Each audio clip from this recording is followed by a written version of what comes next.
Hi viewers, welcome to our channel. ప్రస్తుతం మనతో పాటు దాము బాలాజీ గారు సీనియర్ జర్నలిస్ట్ ఉన్నారు. వారితో ఒకసారి మాట్లాడదాం. సార్ నమస్కారం. నమస్తే. సార్, పోసాని కృష్ణమురళి గారు పూర్తిగా రాజకీయాల నుంచి తప్పుకుంటున్నట్టుగా నిన్న ప్రెస్ మీట్ పెట్టి మరి అనౌన్స్ చేసేసారు. సో మరి ఎందుకు ఈ నిర్ణయం ఆయన తీసుకున్నారా? ఆయన ఏమైనా భయపడుతున్నారా? ఎందుకంటే వైసీపీకి ఆయన అప్పుడు ఫుల్ సపోర్ట్ చేసేసి టీడీపీ జనసేన పైన తీవ్రస్థాయిలో విమర్శలు చేశారు. మరి ఇప్పుడు కూటమి గవర్నమెంట్ ఉంది, ఈయన పైన ఏమన్నా కక్షపూరిత చర్యలు తీసుకుంటుందేమో అన్న భయంతోనే ఈ నిర్ణయం తీసుకున్నారా? అసలు ఆయన ఏం చెప్తున్నారు? నిన్న పోసాని ప్రెస్ మీట్ పెట్టి నేను రాజకీయాల నుంచి విరమించుకుంటున్నాను. ఇంకా రాజకీయాల జోలికెళ్ళను. రాజకీయంగా అసలు నా కామెంట్లు ఎక్కడా చేయను. కేవలం నా కుటుంబానికే నేను పరిమితం అయిపోతాను.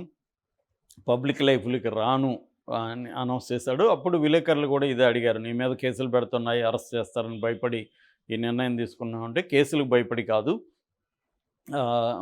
16 ఏళ్ల నుంచి 70 ఏళ్ల వరకు ముసలోళ్ళ వరకు నన్ను బీభత్సంగా బూతులు తిడుతున్నారు, ట్రోలింగ్ చేస్తున్నారు. ఇది నాకు అవసరమా అనిపించింది. ఎందుకంటే నేను ఏ రాజకీయ పార్టీలో సభ్యత్వం లేదు నాకు.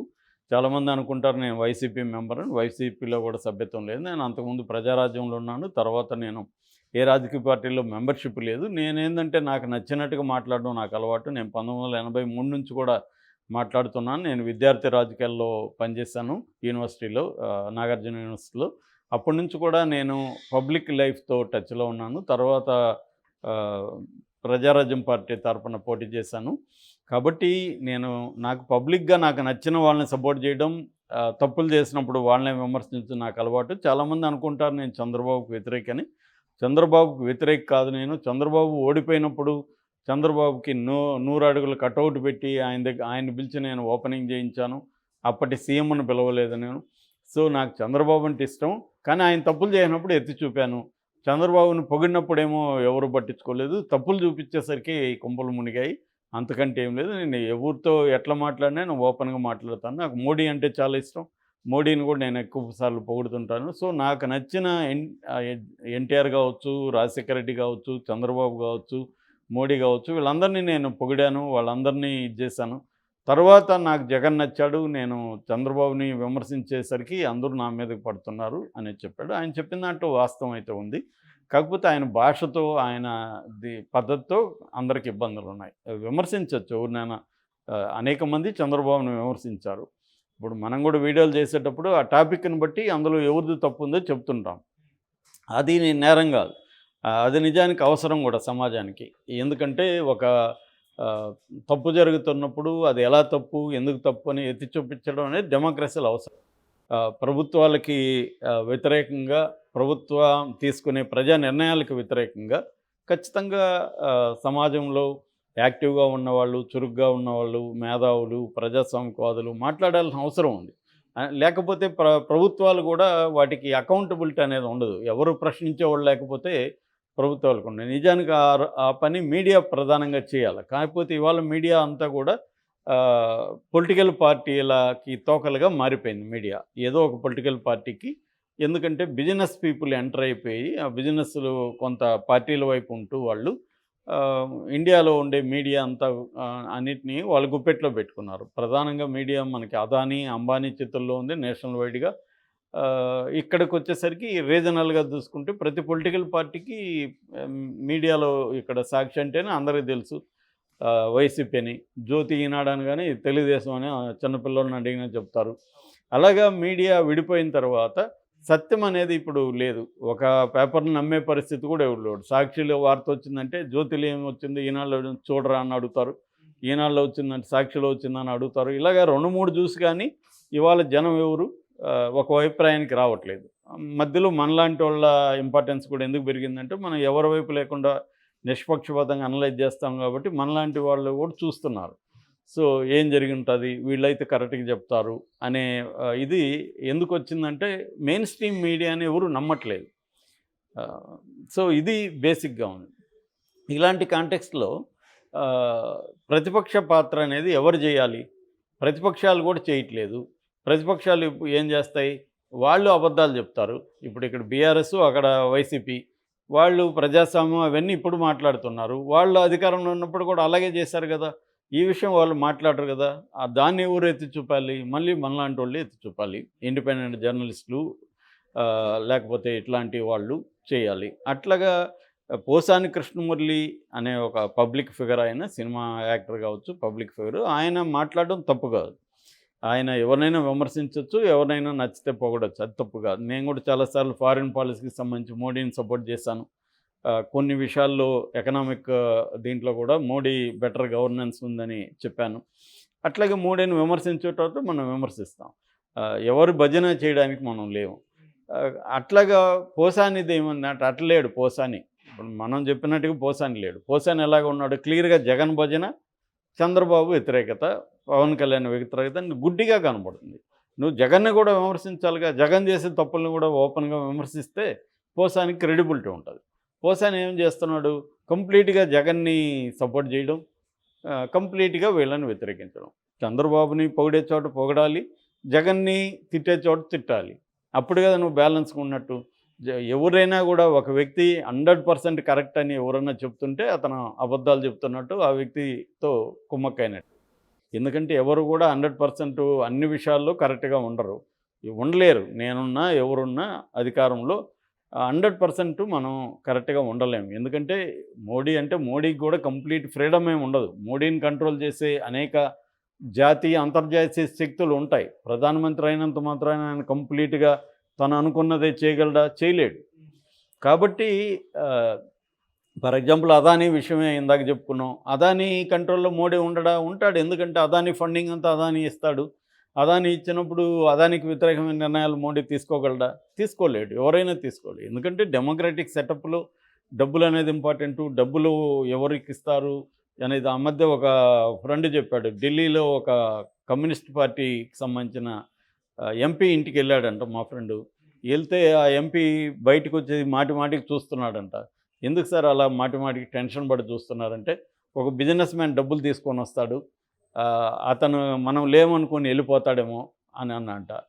ఎందుకు వస్తున్నాడు, డబ్బులు మీకు ఎందుకు ఇస్తాడంటే, పార్లమెంట్లో ప్రశ్న అడిగేదానికి బిజినెస్ మ్యాన్ డబ్బులు ఇస్తాడు మనకి. మనం కానీ లేదనుకో వేరే ఎంపీ దగ్గరికి వెళ్ళిపోతాడు, మనకి డబ్బులు రావు అన్నంట. కమ్యూనిస్ట్ పార్టీలో ఉండే ఎంపీ. ఇది ఎంపీల పరిస్థితి.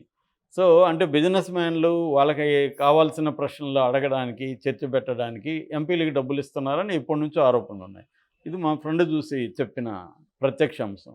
ఇలాగ కరప్షన్ అనేది అన్ని వైపులు ఉంది. దీన్ని ప్రశ్నించాల్సిన అవసరం ఖచ్చితంగా ఉంది.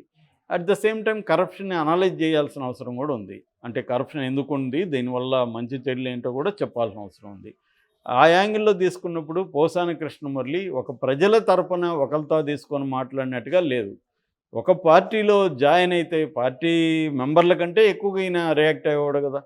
వైసీపీ మెంబర్లు పార్టీ సభ్యుల కంటే నేను ఎక్కువ రియాక్ట్ అయ్యి, ఇవాళ నేను సభ్యుడు కాదంటే ఎవరు నమ్ముతాను? నువ్వు సభ్యుడే కాదనే టెక్నికల్ అంశం. నువ్వు వైసీపీ మెంబర్ కంటే ఎక్కువగా మాట్లాడి చాలా ఘోరంగా పర్సనల్గా అంతా పవన్ కళ్యాణ్ని, చంద్రబాబుని అటాక్ చేయడం అనేది జరిగింది. అందుకని ఇప్పుడు ఆయన మీద దాదాపు 50 కేసులు పెట్టారంటున్నారు. బాపట్లలో, పుత్తూరులో, చిత్తూరులో, తిరుపతిలో, తూర్పుగోదావరి జిల్లా, రకరకాలుగా మొత్తం స్టేట్ అంతా కలిపి ఆయన మీద 50 కేసులు ఎంతో పెట్టారు. దాని తర్వాత ఆయన అరెస్ట్ అవ్వబోతున్నాడు ఈరోజు రేపు అని కూడా ఇది చేశారు. దానికని మేబీ ఆయన అస్త్ర సన్యాసం చేశాను, బాబు నేను రాజకీయాలను వదులుకుంటున్నాను అంటే ఒక రకంగా సారీ చెప్తున్నట్టు. సారీ డైరెక్ట్గా చెప్పలేదు. అదే శ్రీరెడ్డి కూడా అదే చెప్పింది.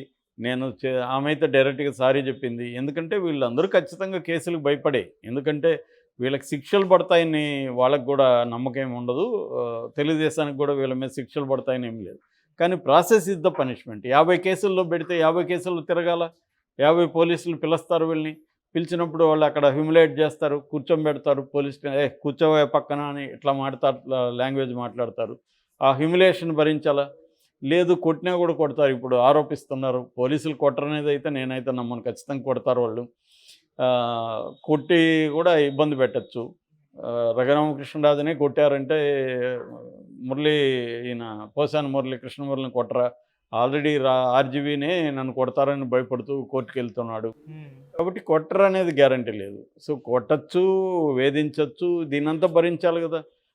ఒక్కొక్క కేసులు 10 రోజులు జైల్లో ఉన్న 50 కేసులు ఇన్ని రోజులు జైల్లో ఉండాల్సి వస్తుంది. సో జైలుకి పోతే అక్కడ మళ్ళీ వాళ్ళ గవర్నమెంట్ ఉంటుంది కాబట్టి అక్కడే ఇబ్బందులు పెట్టచ్చు, జైల్లో ఖైదీలు కొట్టచ్చు, ఇవన్నీ ఉంటాయి కదా. సో అందుకని ఎందుకు వచ్చిన గొడవ, ఈ 5 ఏళ్ళు మనల్ని వేధిస్తారు వీళ్ళు, చేతులు ఎత్తేస్తే మళ్ళీ 5 ఏళ్ల తర్వాత చూద్దాం అని పోసాని కృష్ణమురళి అనుకొని ఉండొచ్చు. అంత తప్ప ఆయన ఈ ట్రోలింగ్స్ భయపడ్డాడని నేను అనుకోవట్లేదు. ట్రోలింగ్స్ ఎప్పటి నుంచో ఉన్నాయి, ఆయన కొత్తగా వచ్చింది కాదు. కాబట్టి ఆయన ఖచ్చితంగా కేసులకు భయపడే చేశాడు. భయపడడం తప్పు కూడా ఏం కాదు. ఖచ్చితంగా మనుషులకు భయం ఉంటుంది. కాకపోతే ఈ భయం విమర్శించేటప్పుడు కూడా ఉండాలి. మనం మాట్లాడే నోటిదోలు ఉన్నప్పుడు కూడా ఆ భయం అనేది ఉండాలి. నిజానికి భయం కాదు, విజ్ఞత ఉండాలి. అంటే మనం ఎవరినైనా వ్యక్తిగతంగా ఎందుకు మాట్లాడాలి? ఇప్పుడు పవన్ కళ్యాణ్ చేసే ఒక పని నచ్చకపోతే ఆ పని నచ్చలేదని చెప్పాలి. ఒక పని నచ్చితే నేను ఇప్పుడు ఫర్ ఎగ్జాంపుల్ కుంకి ఏనుగుల్ని తీసుకొచ్చాడు, బ్రహ్మాండమైన పని చేశాడు పవన్ కళ్యాణ్ అని చెప్పాను. సో ఆ కాంటెక్స్లో పవన్ కళ్యాణ్ చేసే ప్రతిదాన్ని వ్యతిరేకించడం అనేది కరెక్ట్ కాదు. అట్లాగే చంద్రబాబు చేసే ప్రతిదాన్ని వ్యతిరేకించాల్సిన అవసరం లేదు. చంద్రబాబు గతంలో బ్రహ్మాండమైన అభివృద్ధికి సంబంధించిన అనేక కార్యక్రమాలు చేశాడు. ఆయన గవర్నెన్స్ని ఒక స్టాండర్డ్కి తీసుకొచ్చాడు. అనేక కార్యక్రమాలు చేశారు వాళ్ళు. సో అట్లాగే సెక్యులరిజానికి గట్టిగా నిలబడ్డాడు. ఆయనకి కుదరినప్పుడు అందరూ రాజకీయ పార్టీలకి తేడా లేనట్టే చంద్రబాబుకి మిగతా వాళ్ళకి తేడా లేని ఒక పరిస్థితి ఇవాళ ఏర్పడింది అనేది కూడా నేను చెప్పాను. ఇక్కడ రాహుల్ గాంధీ మోడీతో కంపేర్ చేసినప్పుడు కూడా చాలాసార్లు మోడీ బెటర్గా ఉన్నాడు రాహుల్ గాంధీ కంటే. రాహుల్ గాంధీలో ఇంకా మెచ్యూరిటీ లేదు, ఆ నాయకత్వ లక్షణాలు ఇంకా క్లియర్గా రాలేదు. కాబట్టి ఇక్కడ పోసాని కృష్ణమురళి లాంటి వాళ్ళ తప్పేందంటే, ఒక పార్టీకి నువ్వు కంప్లీట్గా భజన చేస్తూ ఇంకొక పార్టీని అన్ని విషయాల్లో వ్యతిరేకిస్తూ, నువ్వు భజన చేసే పార్టీని అన్ని విషయాల్లో సపోర్ట్ చేస్తూ, ఇది రాంగ్ కాన్సెప్ట్. దీనివల్ల ఆయన ఇబ్బందులు ఎదుర్కొన్నాడు. దీన్ని చూసి ఇప్పుడైనా తెలుగుదేశం వాళ్ళు వాళ్ళ అధికారంలో ఉన్నారు కాబట్టి వైసీపీ వాళ్ళను మిగతా వాళ్ళ మీద ఇటువంటివి చేయకుండా ఉండడం కూడా అవసరం. మళ్ళీ వాళ్ళు అధికారంలోకి వస్తే ఇదే రిపీట్ అవుతుంది. అందుకని ప్రజలకి మనం ఏం హామీలు ఇచ్చాం, దాన్ని మాత్రం నెరవేరుస్తున్నాం, గవర్నెన్స్ ఎలా ఉంది, శాంతి భద్రతలు ఎలా ఉన్నాయి, అభివృద్ధి కార్యక్రమాలకి మనం ఎట్లా డెవలప్ చేసేదానికి ట్రై చేయాలి, వీటి మీద ఫోకస్ చేస్తే ప్రజల్లో పేరు వస్తుంది తప్ప దీనివల్ల ప్రజల్లో ఏమీ మంచి పేరు కూడా రాదు. Okay sir, thank you so much.